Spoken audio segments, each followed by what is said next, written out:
Senteza Kajubi yazaalibwa mu 1926. Yasomera e Makerere ne mu America, gye yava n'atandika okusomesa mu masomero agatali gamu ne Makerere ku University. Yafuulibwa Vice Chancellor oba omumyuka wa University y'e Makerere mu 1977 okutuuka mu 1979. Yaddamu n'alondebwa ku kifo kye kimu mu 1990. Yakulirako ettendekero ly'abasomesa e Kyambogo era n'abeerako Vice Chancellor wa University y'Enkumba okutuuka mu 2008.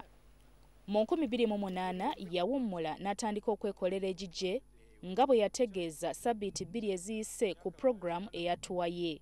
Okuva lw'owummula 2008 ki ky'okola ennaku zino? Neekolera gyange nga ku gino NTV wempita tuyanza webale kutufiisiza budde kale.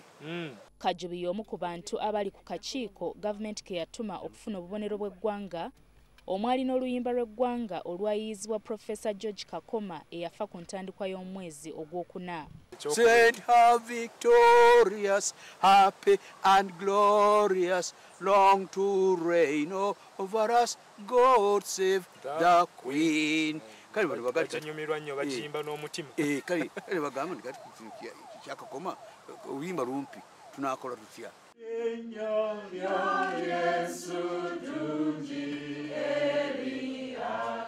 Senteza Kajubi yali nnyo mu by'obufuzi bye yakoleranga mu Democratic Party okuva mu myaka gy'enkaaga.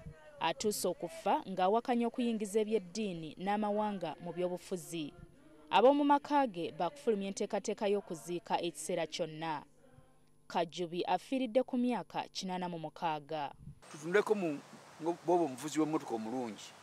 Tunulako mu kalabirwamu kano akatunula emabega. Olabe gy'ova olyoka otegeere gy'ogenda.